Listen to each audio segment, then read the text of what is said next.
So hello and once again welcome back to NEET decoder. तो इस video में हम पढ़ने जा रहे हैं about digestive system of frog. तो चलिए शुरू करते हैं।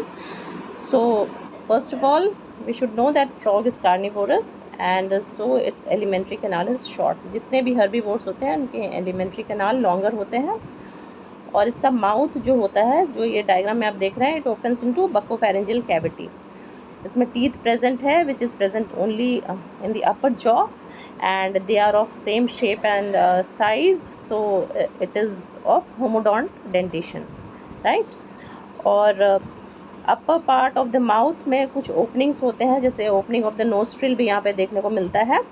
और टंग जो होता है वो प्रेजेंट होता है इन द लोअर जॉ और एंटीरियरली अटैच्ड होता है tongue. You can see here in the diagram. और tongue is sticky and bifid, सामने की तरफ ये दो पार्ट्स में कटा हुआ दिखता है। और टंग अंदर की तरफ रोल्ड होता है, तो जैसे ही इंसेक्ट ऐसे दिखाई देता है, it gives off the tongue actually comes out and the insect is caught hold with the help of the tongue.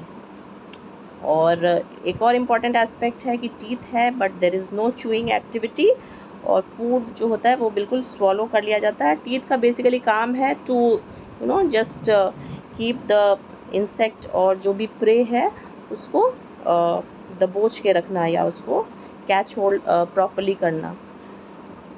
Now moving on to the other digestive parts. तो डाइजेस्टिव सिस्टम सबसे पहले start होता है gullet, जो इसका small opening है, right? उसके बाद moving on we can find the other parts, ठीक है?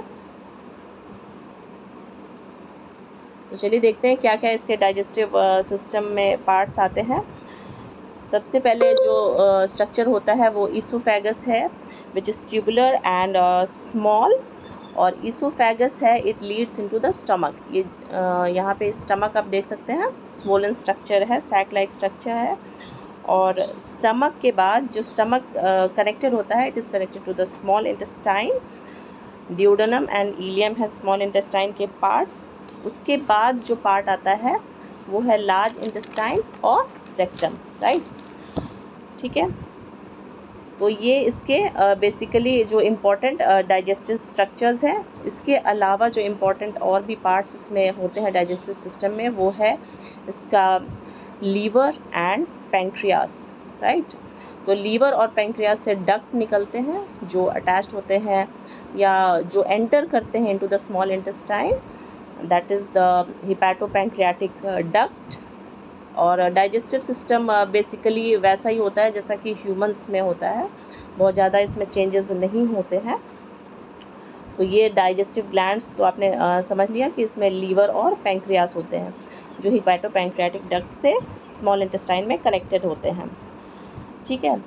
और जितने भी सीक्रेशंस होते हैं digestive enzymes from the liver and pancreas, वो ड्यूडेनम में जो स्मॉल इंटेस्टाइन है वहाँ पे एंटर करता है और digestive process takes place, right?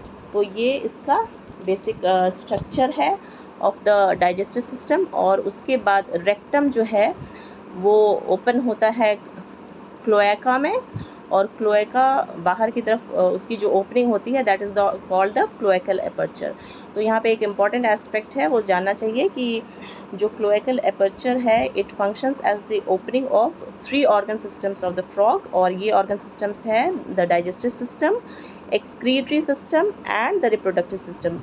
तो रिप्रोडक्टिव सिस्टम जो है वो अपने गैमेट्स भी रिलीज़ करता है through the cloacal aperture. Excretory system जो किडनी के फंक्शंस होते हैं और वेस्ट मटेरियल्स हैं वो भी डिस्चार्ज होते हैं थ्रू द क्लोएका या क्लोएकल एपर्चर। और डाइजेस्टिव सिस्टम तो है रेक्टम के जो डिस्चार्ज होते हैं अनडाइजेस्टेड, तो वो भी थ्रू क्लोएका रिलीज़ हो जाते हैं। तो this is all about the digestive system of the frog. Hope you have understood. और इसी तरह के यूज़फुल वीडियोज़ के लिए please log in to my channel and please subscribe and share. And once again thank you for watching. और इससे related जो भी MCQs हैं उसको आप फॉलो कीजिए learn.brigadme.com पे।